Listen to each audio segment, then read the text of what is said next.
for me to say, Leela, so he'll say it. We love everything about this show. It's not working at all.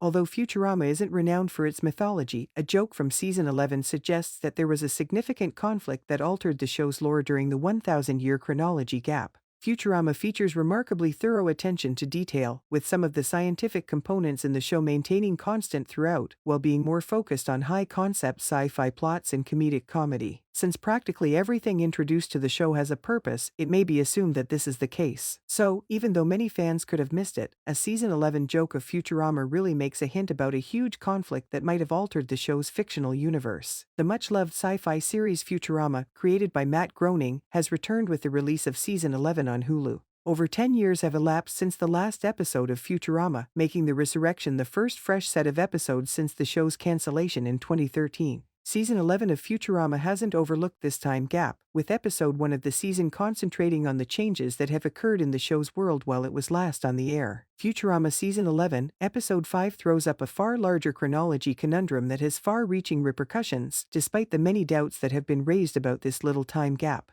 In the episode related to items you viewed from Futurama Season 11, Fry, Leela, and Bender go to the moon to explore the enormous Mamazan warehouse. While there, the gang encounters a guy who is living outside the warehouse and operating a farm in a mock-tiny southern town. Futurama never explicitly states to what this man's headgear, which says the moon shall rise again, alludes. Although this tagline could just be a joke, if taken seriously, it suggests that Earth and the moon previously engaged in combat in the Futurama world. The hat motto in Futurama Season 11, Episode 5 is obviously parodying the Confederate proclamation that the South will rise again, which served as the catchphrase for the lost cause narrative that many Confederates spread after the Civil War was lost. Since the moon is replaced by the South in Futurama Season 11, it seems as if the moon may have lost a civil war with Earth, resulting to unhappy moon troops who have their own lost cause myth. Although the show Futurama never directly implies that there was a battle between the Earth and the moon, it's feasible given this joke and the moon's past. Here is all we know about the Earth-orbiting sphere, thanks to Futurama, which has divulged a surprisingly large amount of information about the moon's past. 1947 is the first time that lunar history deviates from reality. President Harry S. Truman comes in Area 51 in the episode Roswell that ends well, and while speaking with the military, he admits that the Apollo 11 moon landing was a hoax. Richard Nixon, president of the Earth, also made the bizarre claim that in 1969, an unidentified species of revolting onion men inhabited the moon.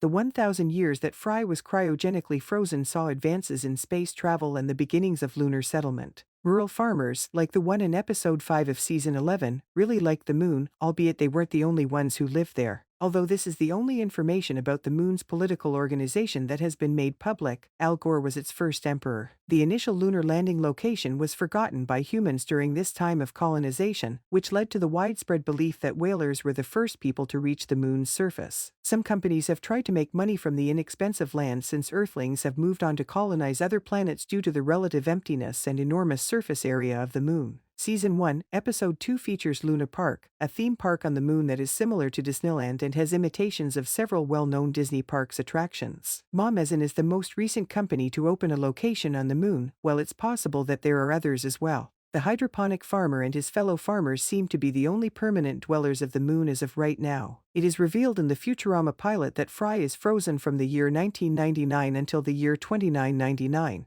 While Fry was frozen, a lot of things occurred, but these are some of the most important. The central bureaucracy is founded, robots gain popularity, Earth runs out of petroleum and must turn to alternate fuel sources, and New York City's trash is sent into space during this period. Significant advancements are made in space travel as well, with the creation of spacecraft that can travel at the speed of light by Earth scientists. But in the year 2308, when an extraterrestrial invasion, which turns out to be a time-traveling bender, causes the first destruction of New York City, things really started to go south. The Earth enters the Second Middle Ages, a period identical to the medieval age of knights and queens, with old New York reduced to ruins. The second destruction of New York City takes place in the early 2500 seconds after the second coming of Jesus Christ in the year 2443. But soon after, work on New York starts, giving rise to the metropolis that is regarded as Futurama's primary setting. Mars University is established in the year 2636, and other celestial worlds like the Moon and Mars are colonized at the same time.